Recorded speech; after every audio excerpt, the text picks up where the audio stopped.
You can rest assured of your child's excellent performance when you register your child with Janan Schools, Bombo Karule Campus and Kabalagala. Due to their firm educational background, we have the best facilities in both arts and sciences, fully updated to the latest sector standards, right from Senior 1 to Senior 6, in an environment that offers a chance to apply practical skills in all fields. That include a computer lab, introducing our students to the tech world, a well-organized science laboratory, a fully stocked library with all the essential books a student may need, a model farm to equip students with all the basic knowledge in agriculture, plus extra vocational skills. We promote co-curricular activities in sports like badminton, table tennis, basketball, volleyball, chess, and many more other activities. Register your child today at both campuses in Bombo Kalule and Kabalagala campus. For more information, contact us on the numbers below.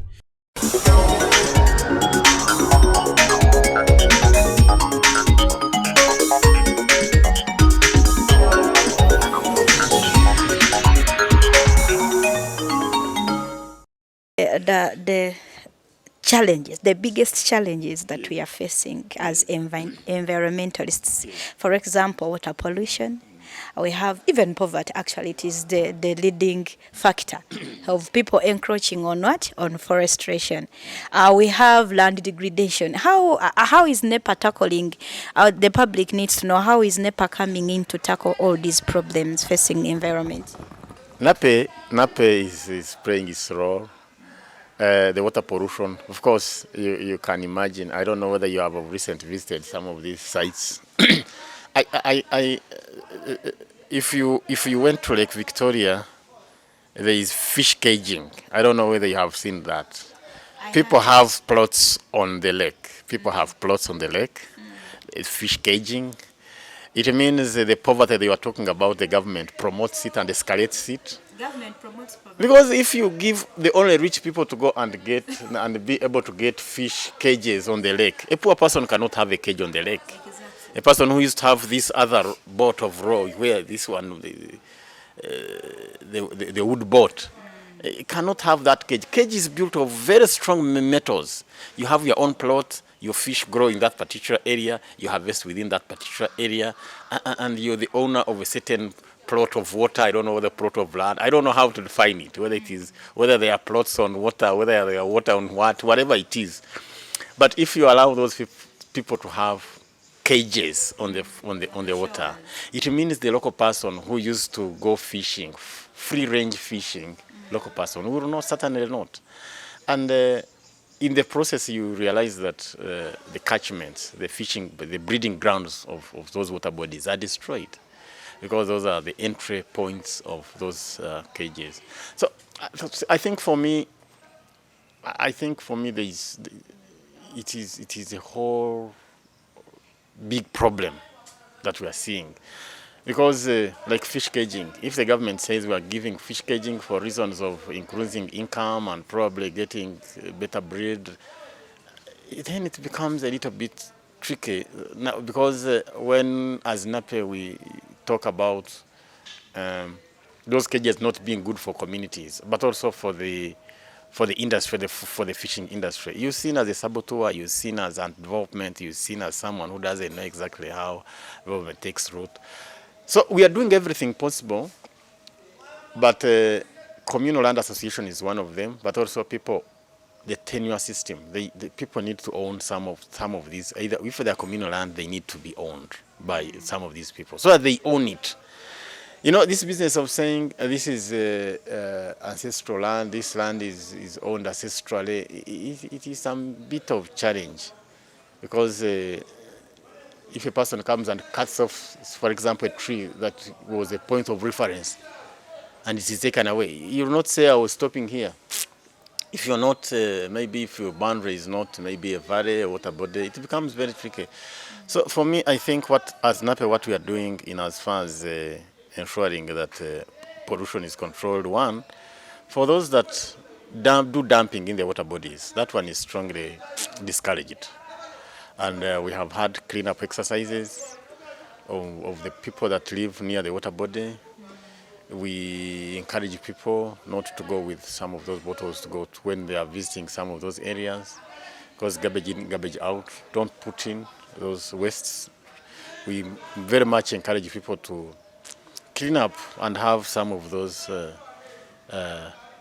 storage facilities, waste storage facilities in the backyard. And what we normally see is that people simply, because they don't have where they put their wastes, they simply, after everything is taken, they just dump, which is a bad practice. We try to see how we work on the mindset. At times, it is the mindset of people that can save the environment. Because if you take a bottle of water and simply throw, the other one throws. If 100 people take water and they throw bottles, if you open, including their tops, all of them, they would end up, polluting water. And we very much work with communities to ensure that on the shores of the lake, they try to run away from there, even when government is not enforcing. Because at times what happens is communities tend to grow and do cropping around near the water body, on the lake shores, on the river banks. So, and it ends up when, communities now apply fertilizers, NPK, with a lot of, which end up in the water body and destroy, and they cause biological oxygen demand, and end up, the zoo and phytoplanktons in the body, in the water body, end up, dying because of the competition, because of eutrophication. If you have seen a lot of, when you put a lot of nutrients in the lake, you see some greening, and that one takes a lot of oxygen, deoxygenation. So it increases a lot of biological oxygen demand. And some fish species within that very environment have to certainly die. But we encourage them not to do manage waste, so that they don't do dumping. You have seen industries around the lake, very many of them, including the beer making industries around. And of course, if you go deep to understand where the effluents go, you'll find them, the pipe gets into the water body, and that is a problem. But we try to work with them as much as we can to ensure that even if they are two, they them first do some bit of cleanup. They clean the pollutants before they get into the water system. It exert a lot of efforts on the already existing forests. You survive on the woodlots and ensure that now they help. But also the energy-saving technologies, because when you look at the 3-stone stoves that people use those days when they used to have big logs and you bring firewood, whether you lose 70 or 20, 60% of the fire that you light, and 70, 60% of the firewood. Now we encourage people to use energy-saving technologies. You use 3 logs, one, and it can prepare food. So largely, one is to ensure there is afforestation and reforestation and conservation. We see that there are woodlots, and we encourage communities to do boundary planting. And we also work closely with government to ensure that they don't destroy the already existing forests. And of course, there are so many districts that are coming up. With the districtization kind of gerrymandering, you'll find there are so many districts, and for them to get conditional grants, they have to get local revenue. And local revenue sometimes is got from like forests and the available minerals that could be given, say, sand mining. So at times it is the role of government. That's why we always consistently and continuously continue to work with government to see that they see how best they can conserve forests. But as NAPE, we have been able to develop a national it's an independent forest monitoring strategy. Yes. Because if you look at NFA workers, they are very few. They are very few. You can't really, they can't do much work. If you look at Kasiwa Chitomi, if you look at all these forests, they're so huge compared to the staff. A person will go in the forest down there and do havoc. But we're coming up with a strategy, the national strategy on independent forest monitoring, where communities and civil society organizations play a role working with the national, with the government, because there is a forest monitoring system that is being developed, so that in case of anything destruction that is happening in the forest, it is reported to NFA or is reported to NAPA, and NEPA reports to NFA. NFA is, we cannot say purely is in support of destruction of forest really, but at times this is done behind their back. Because if you are talking about encroaching.